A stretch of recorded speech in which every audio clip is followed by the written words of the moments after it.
MWM Design Group. You know, it's people like MWM that help fund this machine and keep us in operation. So we really thank MWM for sponsoring our luncheon today. And we have a little video that we're going to share. And with that, I'm going to turn it over to Paul Hahn. All right, thank you, Bradley. Bear with me just a second as I get the video loaded up. All right, and actually, let me just confirm that I'm sharing this correctly with audio. So.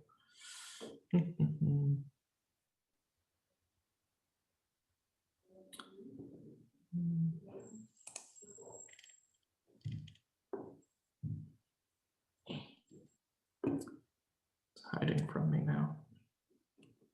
All right, just doing this.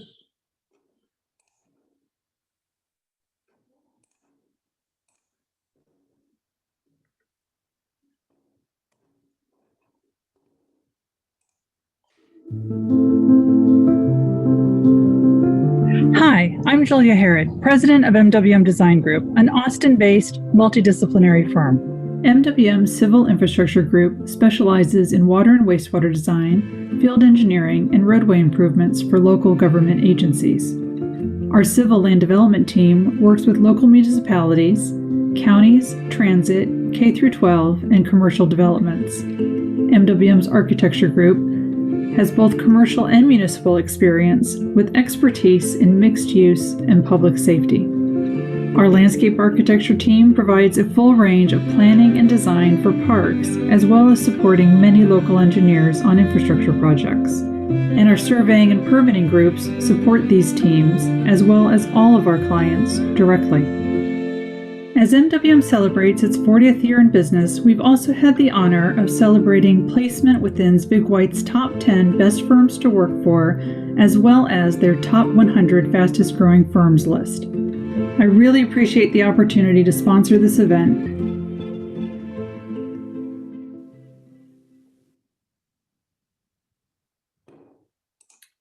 All right, thank you, MWM, for that. Let's go back to our PowerPoint now. And we are going to get started with announcements. Let's see, up first, David, to talk about CECon. Yeah, afternoon, everybody. And by the way, wise words there, President East. We all should take time to be thankful for what we have. So I appreciate those words. CECon. Speaking of being thankful for what we have, I have the proverbial good news, bad news. The good news is we had CECon this year. It was obviously, if y'all recall, this is a live event. It normally happens in late August, and thanks to COVID, that kind of got knocked out. And the Texas section had to scramble this year. And much to their credit, they were able to put on a virtual conference that happened in October 4th through the 6th this year. For those that attended, I thought they had some really good sessions. And all in all, I think you have to call the event a success. So that's certainly the good news. On the not so good news, they originally had their budget for about 400 attendees. They actually achieved around 300. So they didn't quite hit that goal.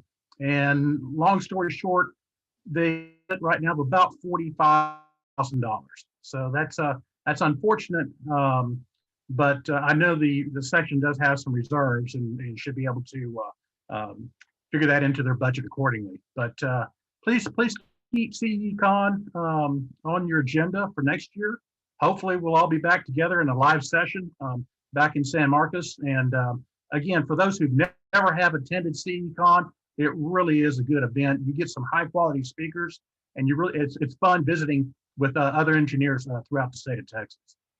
So that's the CECon update. And let's transition on to the Austin Branch Engineer of the Year Award. It's getting that time, folks.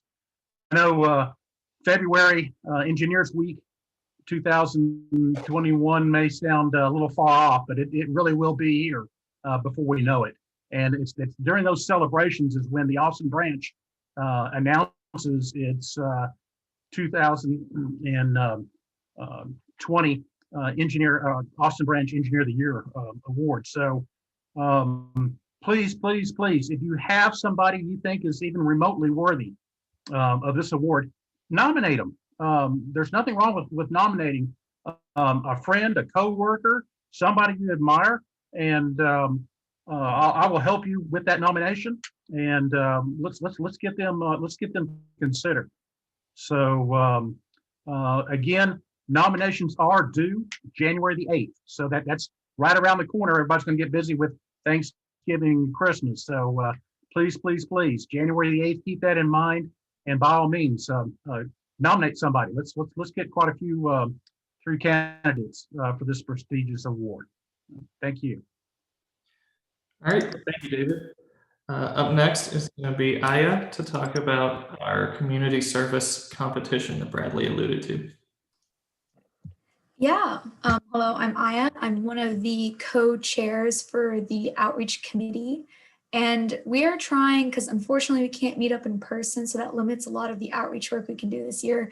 So we are actually trying to do a virtual fundraiser. So Central Texas Area Food Bank actually holds their own for the holidays. And so we're hoping to formulate our own team as ASCE and then have sub-teams through your own personal company to fundraise from December 1st to January 31st of 2021. And the hope is we have some friendly competition between the companies. So if you and a couple people from your own firm would like to formulate your own team, we are offering free sponsorship for the company that's able to raise the most money. And if you are interested, I'll send a link through the Zoom call and just fill out this form. You only need one person from your own firm to fill it out, and I'll reach out to you for further details and information. It's a really great opportunity, something super simple. Just donate $5. You can have your friends join, and it's something that's super important. We also shared that there are having their own volunteer opportunities. Of course, this is outside of Austin ASCE, but if you would like to personally volunteer, they do have COVID safe regulations and social distancing, and they do need your help in this time of year. So just let me know if you're interested. And I think that's all I have. All right, thank you, Aya. I'll come back here. And so Austin couldn't be with us today, so I'm gonna ask you all to consider sponsoring the branch. We're still doing the best we can while we're not able to meet in person. So we're still looking for sponsorships. You can see the various opportunities on the screen there, as well as contact information for Austin. The bundle is always highly recommended. You get to save about $100, I think, and that'll include our continuing ed event as well. So if you're not already a sponsor, please consider sponsoring. And if you are a sponsor, thank you. Up next is going to be Clint to talk about some of YMF's activities. Clint, you ready? Yes, I think. Can you hear me? Yep. Okay. So we have two events coming up for the Austin Younger Member Forum. We have an emotional and mental wellness seminar that is tomorrow from 12 p.m. to 1 p.m. And we do want to make sure that we get everybody registered for as many people for this event as possible, and then also make sure you copy and paste the link into your search bar, because there's some kind of weird thing if you just click the direct link, it'll take you to some site that's not the actual event. And then we have one other event, and that is coming up, and it's going to be a seed ball assembly, and it's going to be Thursday, December 10th. And what we're going to do is we're going to be delivering all these different kits that teach you how to make a seed that will have all the necessary ingredients to make a seed ball that you can throw out, and they'll be like Texas wildflower mixes. And so then on Thursday, December 10th, we will get on Zoom and we'll have somebody teach us how to actually make all of them with all the ingredients that have been delivered. And we're going to have some Christmas music on in the background to make it social. All right, great. Thank you, Clint. Last up, Scott couldn't be with us, so I'm going to tell everybody about the SEI meeting coming up on Thursday, 2 days from now. If you're interested in learning about BCSA cement in pre-stressed concrete members, please join them for that meeting.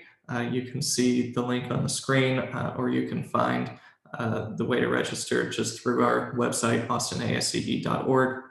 And then coming up in 2021, they're still planning to hold the annual SET talks, structural engineering talks. So stay tuned for details from that. Now I'm going to go ahead and introduce today's speakers. So Mazen is a chemical engineer with an extensive background in the oil and gas industry.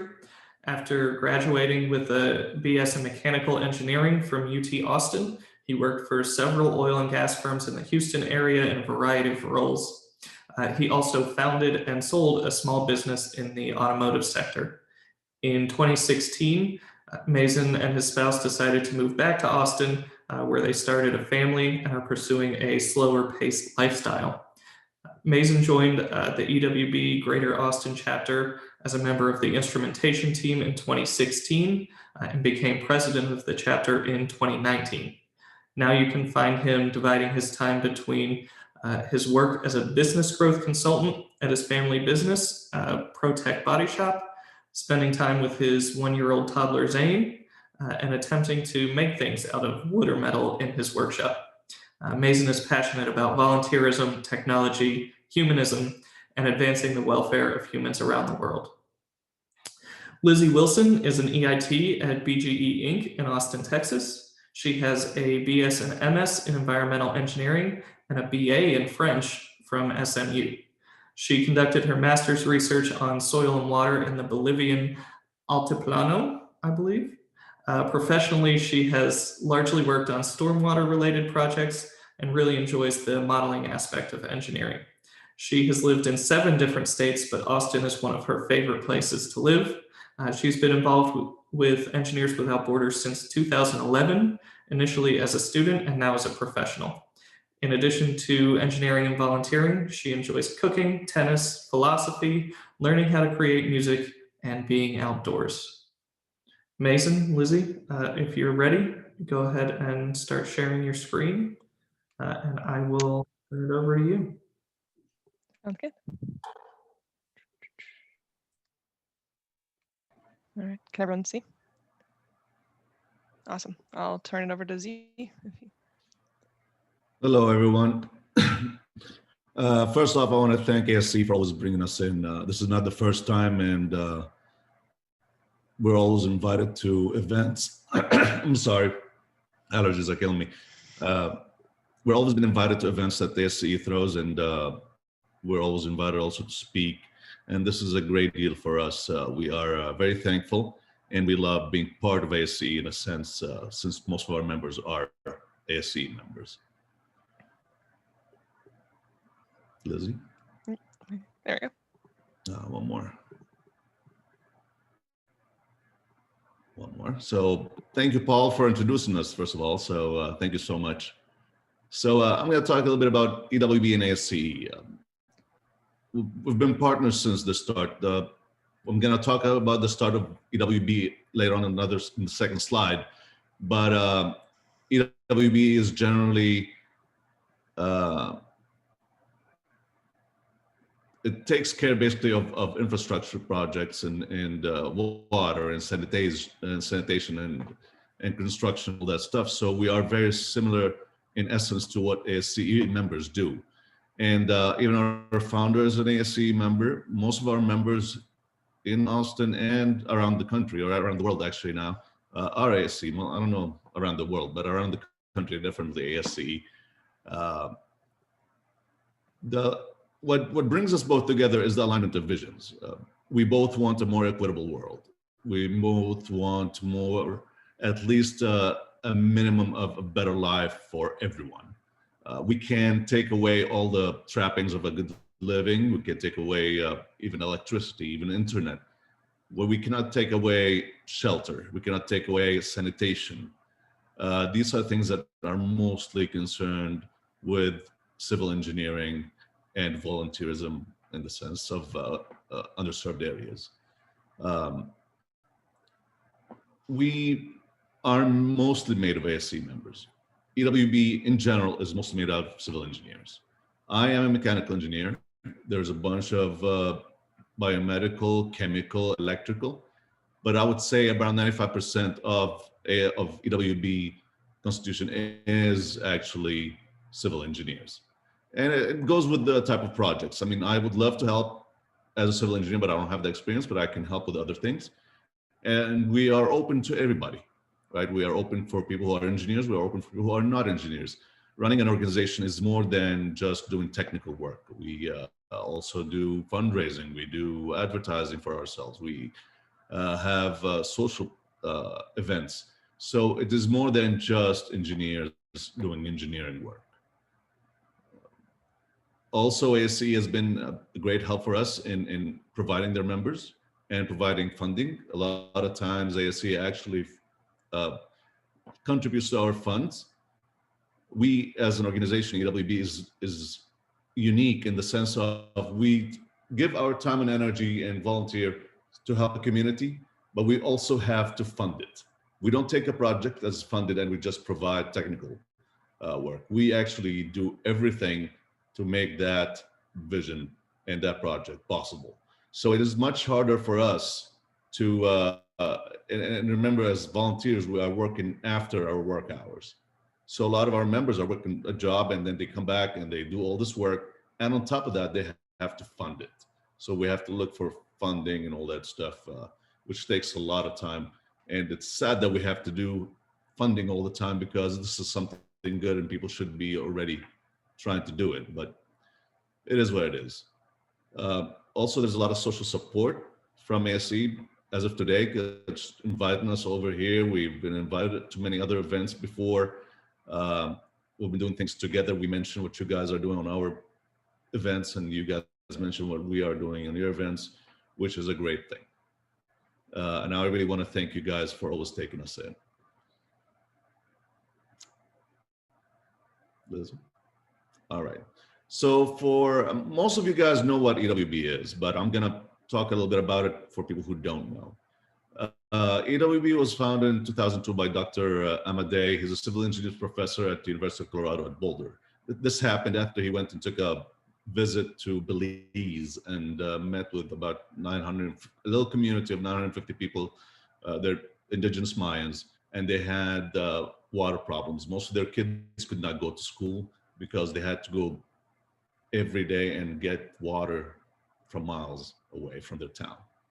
So when he came back, he took a bunch of his students. They did a project. They went down there. They implemented the project, came back, and in 2002, EWB-USA was founded. Now, EWB-USA has over 9,500 active members. These are people who always meet and always work on projects. We have around 452 projects around the world. They're in 39 countries, including the USA. We also opened a Nicaragua chapter in 2015, a Guatemala chapter in 2016, and at the beginning of 2019, we started a Uganda chapter. We were planning 2 more internationally, but of course, with COVID helping so much, we kind of slowed down a little bit, but that's still in the works, still on paper. The chapters that are overseas are actually in countries where we take a lot of projects.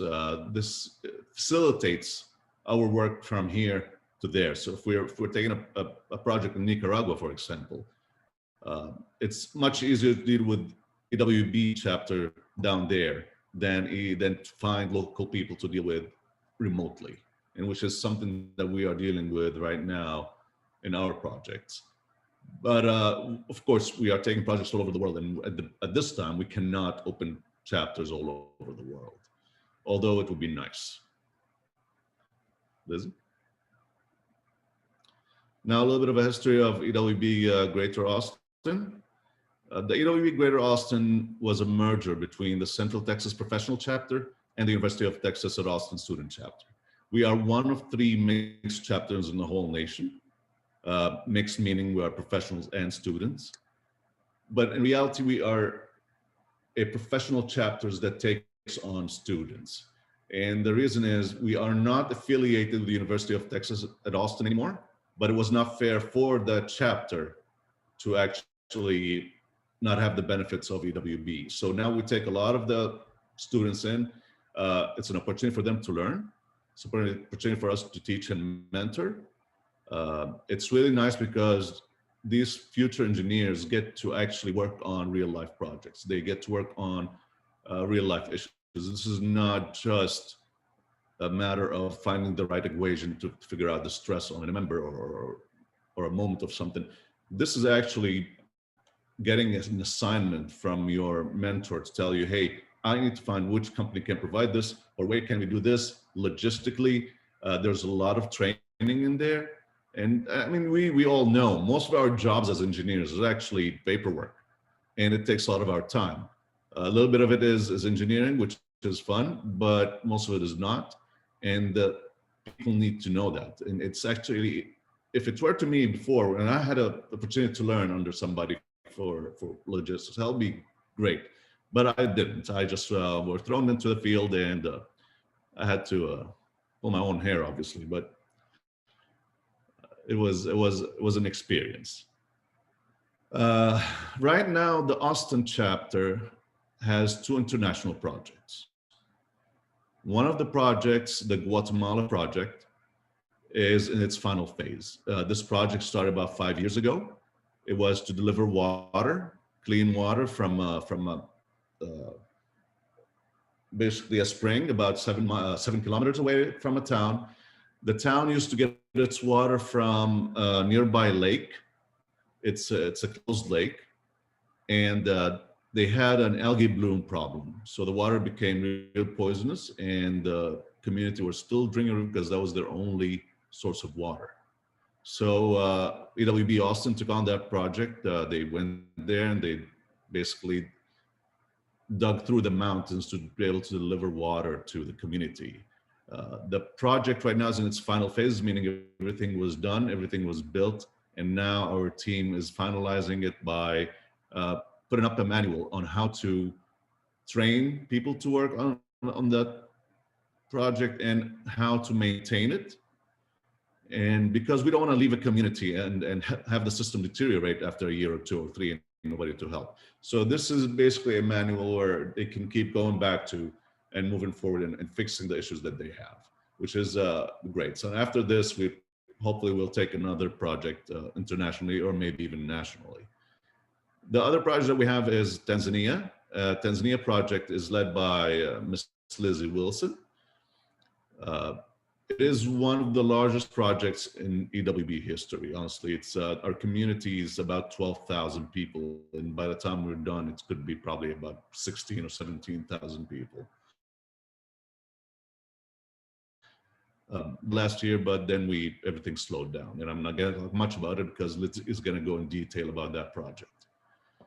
Also, we are big believers in helping around the corner and helping our own communities.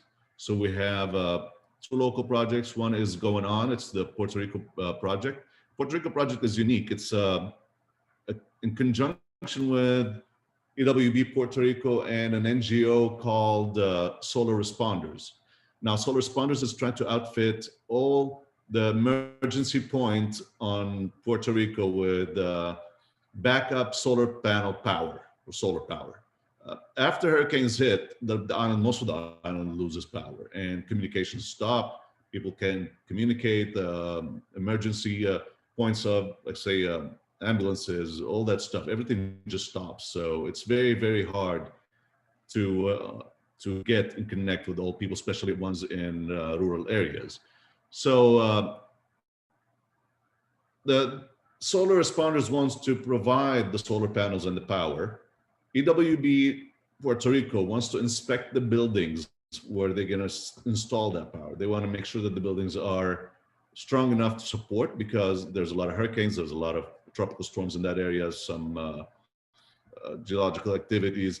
So they are providing the technical work, and the Austin chapter is actually providing logistics and management, which is a little different for us, but it's a big project.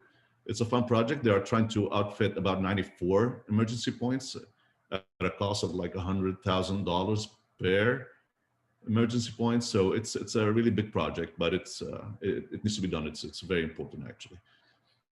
The other project, it's still in the talks, and now most of the Guatemala people, our team, are talking to Austin Parks and Rec to help with the homeless communities around town and the homeless camps.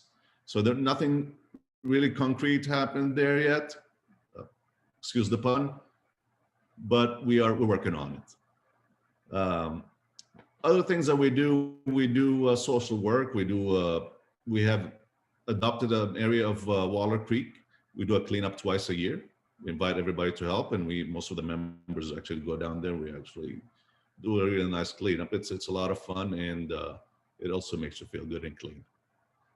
We also contribute to Girls' Day. For you who don't know Girls' Day, it's Women in Engineering Day at the University of Texas. It is geared mainly towards middle school and high school female students to get more involved in STEM. So it's basically a bunch of foundations and organizations and companies having booths all around UT, where students can come in and experience engineering and learn about engineering things and math and science.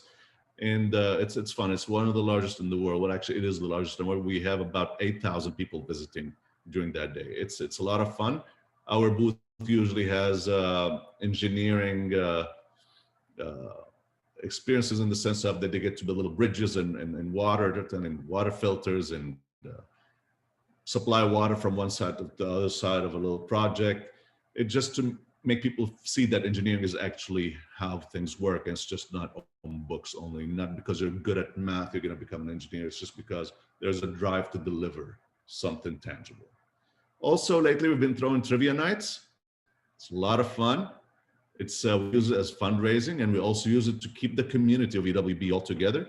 It's good to always see people, meet new people. At the end of the trivia night, we have a little Q&A, and we talk to anybody who's interested in learning more about EWB. And we actually have one coming up this evening. So I really, really, really would like to see all of you get on that tonight, and would love to see you.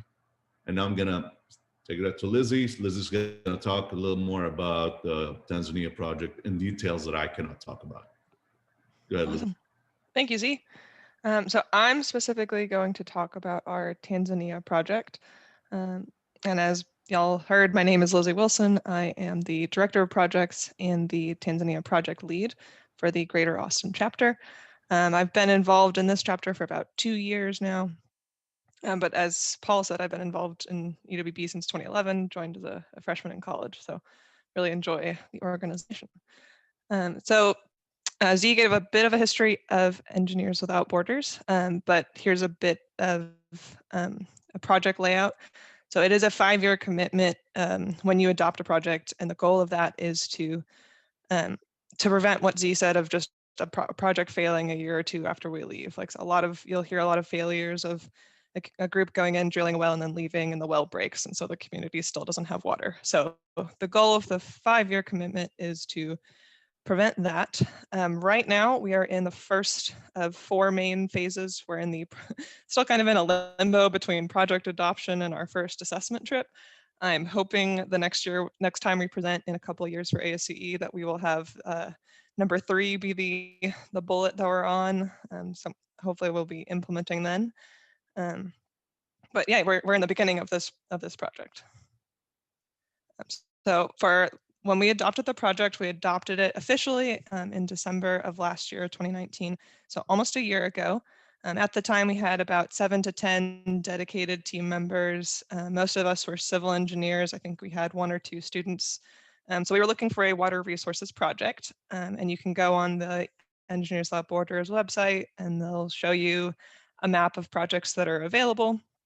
And so of the projects that were available that were water resources, we ended up settling on a project in Tanzania, which is probably the furthest away, one of the furthest away countries that we could get, at least in terms of difficulty to get to. So for those of you who are unfamiliar with Tanzania, it is in the eastern portion of Africa, kind of near the Horn of Africa. It's a pretty large country.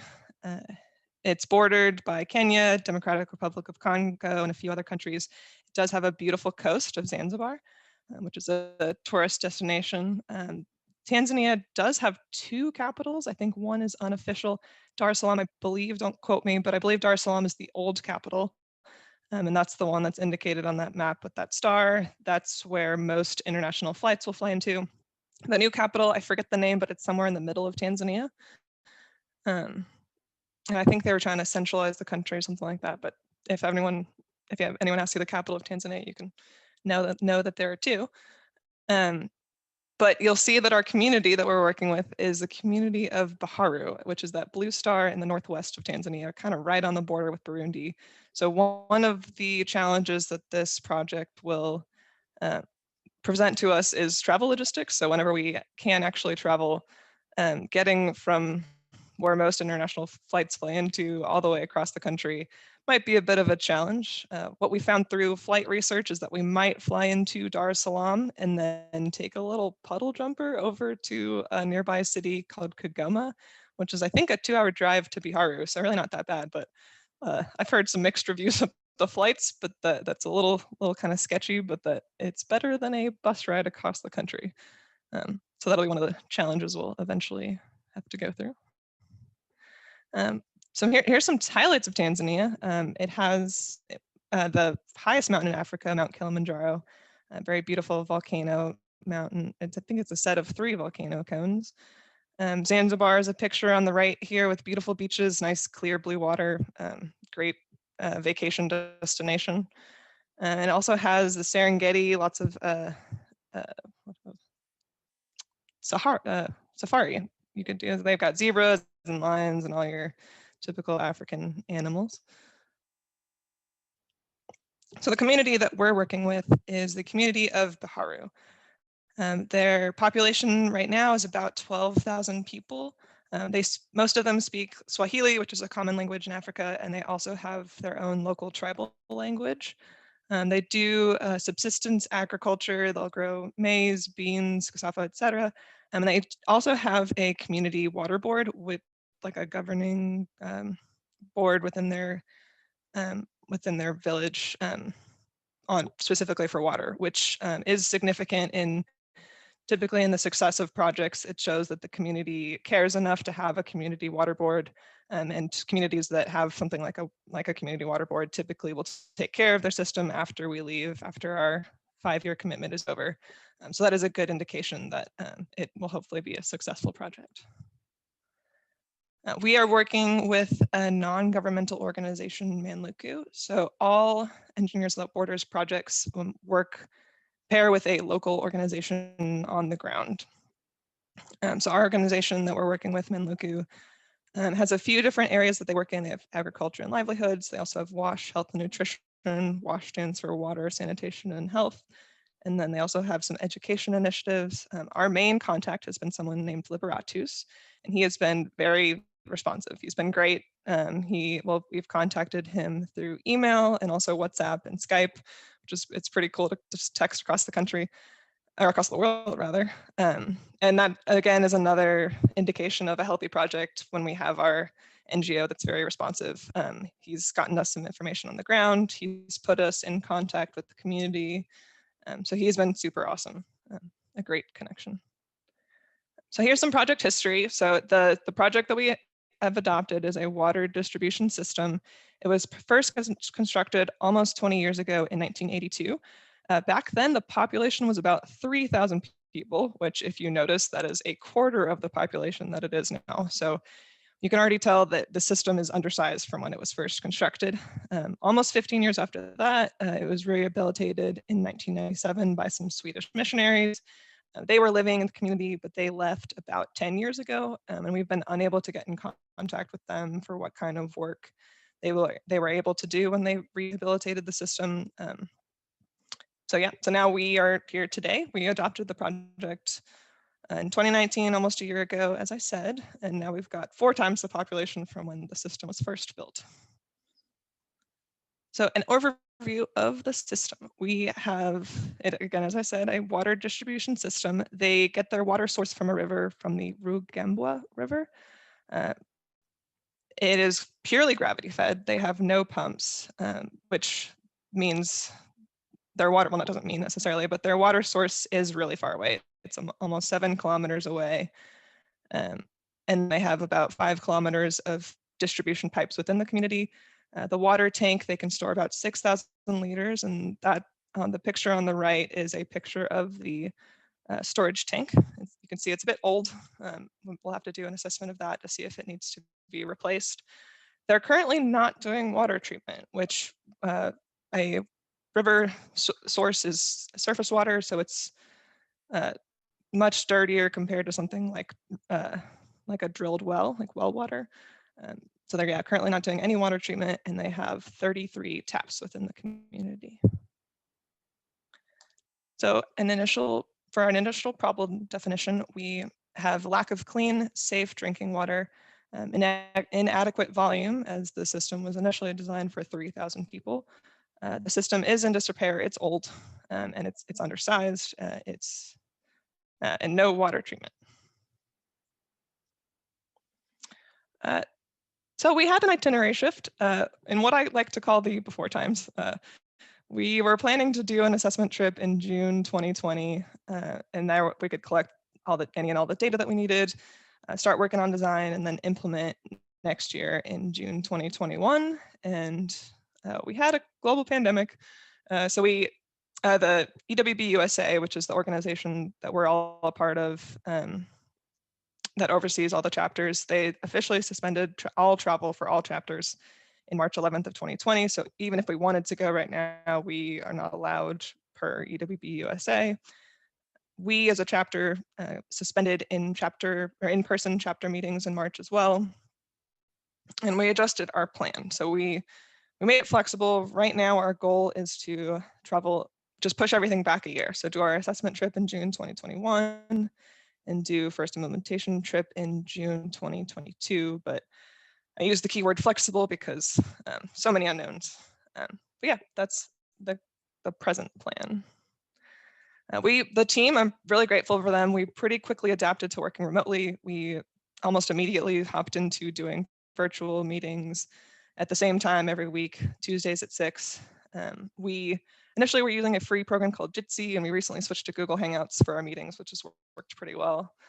And we also use Slack for communication. It's a pretty decent way to organize a group that has different subgroups. So we've got our main Tanzania channel with a few sub-channels for our design team and our travel/safety team, as well as our fundraising team. And then we've also started doing, as Z mentioned, our virtual trivia nights, which I'll talk a little bit more about later. And then for these projects, these international projects, the nature of them is that they are remote anyways. So there wasn't much of a shift there. It is unfortunate that we weren't able to travel in June, so we haven't been able to physically meet with the community in person yet. But we have had Skype meetings with the community. Liberatus will drive out there sometimes on a Saturday, and we'll have meetings with the community. Unfortunately, the service out there isn't that great, but it's enough that we're getting some FaceTime with them and getting some direct answers from the community. We've also had some contact with the district water engineer. So Tanzania has the Ministry of Water is their governing body that oversees water projects. And so we've had contact through email and WhatsApp with the district water engineer. His name is Festo. He is much less responsive than Liberatus. And Tanzania recently had elections, so we need to confirm if he's even still our district water engineer. But yeah, that's one of the things that we'll be working on, is trying to get better contact from him. We've had great support from our EWB-USA representative, Eric Lundberg. Each project has a project manager, and he's the project manager for all Tanzania projects. So he's offered some great support for if we wanted to do some remote work, which is that next bullet there, just other problems that we may have overcome, or he's helped us overcome rather. And so this last bullet, remote work, we've never used to really be an accepted practice within Engineers Without Borders. Typically, it's best to do, especially assessment, to do assessment in person. There's something you might miss or that you might see when you're on the ground. You're like, you never would have gotten to see if someone were to do remote work for you. And so we're now more open to it. I still don't think it can fully replace an actual assessment trip. And so we're in contact with a contractor to see if he can do some maybe water quality testing for us, and maybe some initial surveying or something, but we're trying to weigh the benefits of the cost to get that data early if we're going to go assess ourselves anyways. But we do have some initial data. Liberatus was able to go out to the system and take some GPS points for us. So the bottom half of that map where you see these yellow, blue, and red squares, that's the conveyance system from the source, which is at the southern point of the map, all the way to the community, which is all those blue little dots at the top. And so you can see it's pretty far away where they're getting their water source from. But again, that's so that the system can be fully gravity fed. They don't have any pumps, nothing that can easily break. And it goes to that blue star in the center there. That is their water tank that you saw a picture of. And then that's right next to their community center. So this is a zoomed in image of the community. Each of those green dots are the point that Liberatus was able to get for us. And you'll notice some people have asked us questions of why there's little lines that indicate probably a source of water. Why aren't they getting their water from right next to the community? But again, they wouldn't be able to do gravity fed if they were to get water right there. What I find cool about this map is these red dots. So one of our team members, Coco, found a website, magi.go.tz, which is the Ministry of Water's website. Magi is water in Swahili. So there's your Swahili lesson for today. And they had a database of water points, and with like an assessment of, is it functioning? Is it about to break? Is it broken? It had most of the points. So you'll see that most of these green and red dots line up. Occasionally they missed one, or it's slightly off, or they had an extra one. So it's still, that shows me it's still important to have someone on the ground when you're to get the most updated and most real picture of what's on the ground. But I found that's pretty impressive that they had this level of detail online. So what's next for data collection? We would like to get some survey information, some detailed elevation data, to get some system dimensions, what kind of pipe sizes, et cetera. And then do an assessment of the existing system. So what kind of flow are they getting at each of the taps? What kind of flow does the river put out? What is the actual water quality? I suspect because it's surface water, we won't see high water quality. And then assess for any leaks, which if it's a 40-year-old system that was only rehabilitated once 20 years ago, I suspect we'll see a few. And then this image on the right is an image of areas where the system is exposed. So it's a mixture of PVC pipe and some exposed steel pipes. So anywhere where they couldn't dig deep enough, or the ground was too hard for them to dig into, they did exposed pipe and did it with steel so that it was a little bit more sturdy than PVC. But that is an image of part of the system. And so for our design team has kind of brainstormed on what kind of softwares we'll be using. We'll do a hydraulic analysis using EPANet, and then some hydrologic analysis using HEC-HMS, HEC-RAS, ArcGIS, and then its free component or free version QGIS. The alternatives that we're initially exploring, we don't want to get too down the road of designing before we have all the information, but we are looking at either rehabilitating the existing system, doing a replacement of the system that they have now and maybe adding some water quality, or drilling a well. We're in contact with an organization that specifically drills wells in Tanzania. And they say that they would be able to help us out if that's the route that's the best for the community. An initial cost estimate, it's got a hefty price tag of $60,000 to $100,000, which, as you said, it's one of the bigger projects in terms of people impacted. It's 12,000 people, but it also comes with one of the bigger price tags. So that'll be a burden that we'll have to deal with is raising the money for the project. So next steps, hopefully do some remote assessment work. Again, we're trying to balance if the cost is worth it. All the engineering work we do is pro bono. So if we do the assessment work ourselves, it's free. It just costs us however much it takes to get us there. But we're trying to decide if it's worth it to get that data early before we can travel. And again, maybe we can't travel in June, so it might be worth it. But otherwise, we'll travel in 6 months and get the data ourselves. We're looking at doing a survey, so an actual like household survey called the Household Water Insecurity Experiences. It was developed by Northwestern University to try to quantify what ways to show if a community is experiencing water insecurity, what that might look like. We're hoping to do this to just quantify the impact that we have on the community, kind of a before and after, and potentially as a before to help with fundraising to demonstrate the need in the community. As I mentioned, we need to get further consistent communication with the district water engineer if he's to be involved, which we would love for him to be. And then define partnerships. So we've gotten an agreement with the NGO that we're working with and with the community of a memorandum of understanding, a MOU of what everyone's roles and responsibilities are. It is just an agreement, not an official contract, but we would like to do that with the district water engineer as well. And then we now, hopefully, like fingers crossed, that we get to travel in June of 2021 to do our in-person assessment. I really look forward to meeting the community. I know they're anxious to get this project started. So fingers crossed that gets to happen. So if you heard all this and you're like, how do I get involved? You can join us. You can become a team member. We right now have a solid team of 13 people, and we always have room for more. Like, I'll find work for you to do. And it's volunteer based, so you can put in however much time you want each week. We don't force you to do anything.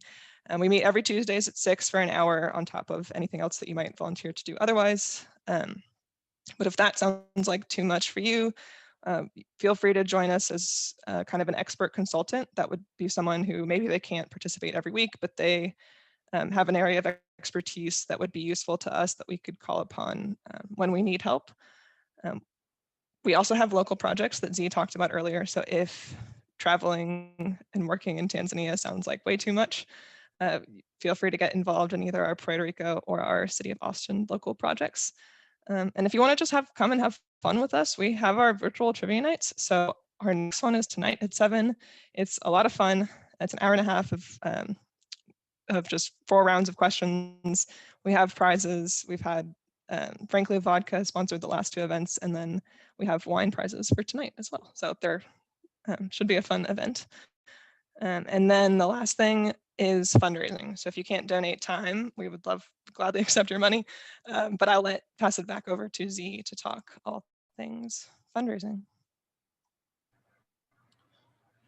Thank you, Lizzie. This is what it comes down to. Unfortunately, for anybody who has run a nonprofit organization, you know that most of your work is going towards getting funds for your projects. We have many things that we do for fundraising. We have corporate sponsors. Usually we have a few companies actually that sponsored us through the years. And when I say sponsors, I'm not talking about sponsoring a full project. They usually donate $1,000 or $2,000 or $3,000 to our chapter. But we don't have corporate sponsors and like, you know, I'm gonna come in and sponsor the Tanzania project. I wish it happened that way. Other monetary income we have is from fundraising events. The problem with fundraising events, especially now, is that we cannot meet people in person. It's very hard to, you know, convince people to give you money when they're not talking to you face to face. I mean, we know that from ourselves, how many times we try to skip somebody trying to sell us something on the road or sell us an idea or even something for the environment or anything else. We are striving on community support. Community support is our lifeblood right now. All the money that we are seeing comes in from members, volunteers, family members, friends, ASCE members, or any other organization. And we are very thankful to people always giving, even in these times. Now, something just blew my mind is that we live in a town that's over 1 million people in population. Over 1 million people. We have thousands of engineers who understand the ideology of EWB, understand that our type of projects are long-term. We're not taking the money, buying foodstuffs, giving it to that community, and then a month later, we need to do the same thing. We are actually giving them a fishing rod so they can always fish for themselves. We're building something that stays on for a long time. And in my mind, this is much better than just getting clean water and giving it to them, or getting food and giving it to them. I mean, that has its own place in emergencies, but for a long-term project, I think we're doing something that's not many companies or organizations do. So saying all of that stuff, if we can get 1,000 Austinites, just 1,000, promise a $10 per month, just $10 per month, we can cover our projects and the chapter costs for the whole year. Just 1,000 people, just $10 a month, which is, I don't know, we spend that time, money, we probably spend 4 times as much on the gym membership that we don't go to, or the Hulu membership that we don't watch, and if you do, then you can still do $10. So your support is extremely important to us. It's extremely important not to us only, but to the communities. Remember that the water they get is actually dirtier than the gray water that we have here that we use to water our plants. And that's the water they use to eat and drink and bathe in. In times of pandemics, this actually multiplies the effect of clean water versus dirty water. These projects are extremely important, and I already want to thank you guys for always supporting us anyways, but this is the time, if you can support, please go to our website. If you can promise at least $10 a month, go ahead and do it. It makes you feel better and makes somebody out in the middle of a desperate place live better. With that, I conclude my presentation, and I think we have a few minutes for Q&A. So. Yeah, thank you, Z. Thank you, Lizzie. It was a very enlightening presentation, very inspiring. I don't see any questions right now in the Q&A. We do have a couple minutes, so while we're thinking about them, I'll ask one. The price tag for the project is pretty hefty. Are you guys required to come up with that funding on your own? Yeah, good question. So the community itself has to pay 5% of the cost, which is something I forgot to mention. And that's to promote ownership of the project, so that 5% can be a lot for them. But the way that I've also been told is that it's a 95% discount. So that helps ownership for them. But yeah, that 95% remaining is mostly on us. EWB-USA does have a cost share that they'll offer. They suspended it for next year, and it's really inconsistent, so it's not something that I personally mentally rely on. If we get any from them, it'd be an awesome bonus, but yeah, so it's pretty much on us to raise that money. Also, I might add, when Lizzie says we have cost share from EWB, we are talking about maybe $2,000 a year. And as you can see, our project is going to be over $100,000. So really, it's we can't even spend it on flying the team down there. We're going to have to put money out of our pocket. I mean, we're thankful for the help, but it's just that I don't want people to think that we're getting 50 or 60,000 from the organization. It's very minimal. 95% of the work and the funding has to come honestly from us. So it's important to know that.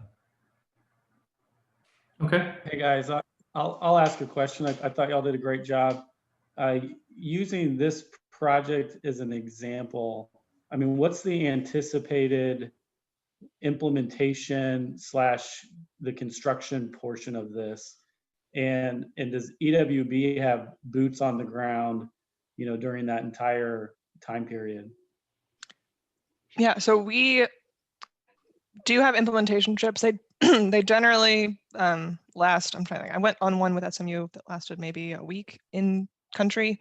And so for that trip, well, I guess using this as an example, if we were to do some kind of well drilling, we would hire a drill rig and oversee it and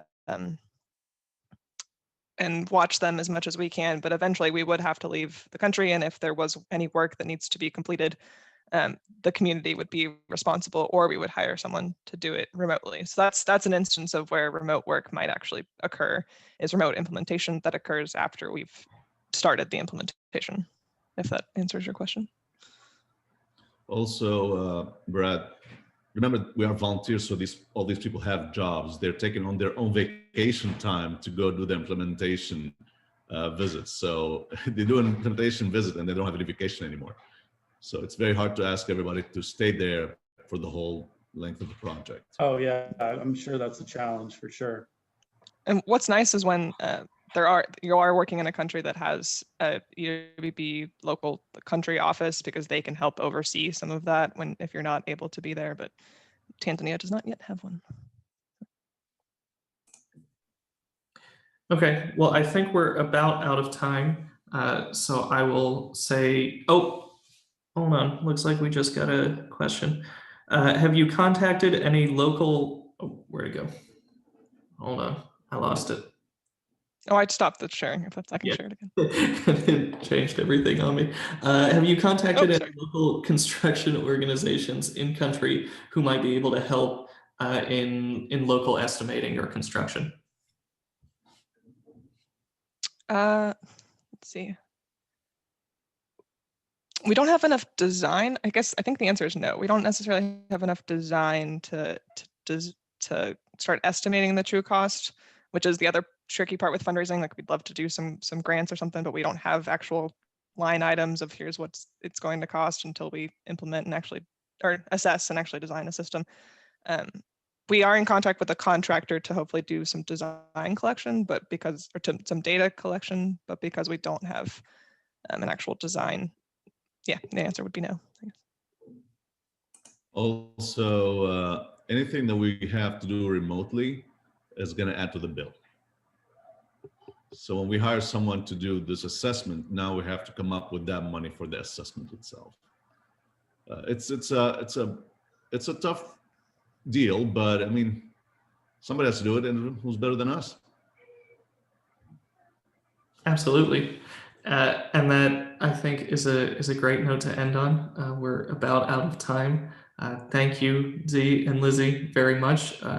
Like I said, really enlightening and really inspiring. We appreciate you taking the time to share with us today. There's a few things in the chat box. The link to the branch sponsorship activity, the community fundraising activity, as well as the link to sign up for EWB's trivia night tonight. So if you're interested in participating in any of those events, the links are there. Please do sign up. Oh, and Lizzie just posted a link to donate to EWB if you are unable to volunteer anytime. So thank you again, guys. Bradley, I'll turn it back over to you. All right, thanks, Paul. Yeah, thank you, Lizzie. Thank you, Z. Again, that was great. Thanks to everyone for attending today's luncheon. At this time, I'm going to call on our membership chair, Augustine, if you want to give us a head count. Yeah, sure. At the peak, we had 59 participants. Great. Thank you, Augustine. Yeah, well, this concludes our monthly luncheon. As a reminder, next month's December luncheon is going to be our annual ethics presentation from the Texas Board of Professional Engineering. This is always a mind-bending, super exciting presentation week. But you know, we are required to get an hour of ethics with our renewal, so this is a good way to get it. So I hope you all will attend. And with that, this meeting is now adjourned. Y'all be safe. Thank you so much. And have a Thank happy you for having Thanksgiving. us. Thanks for having us. Thank you, guys. Thank you, everyone. Bye-bye. Guys. See you next time.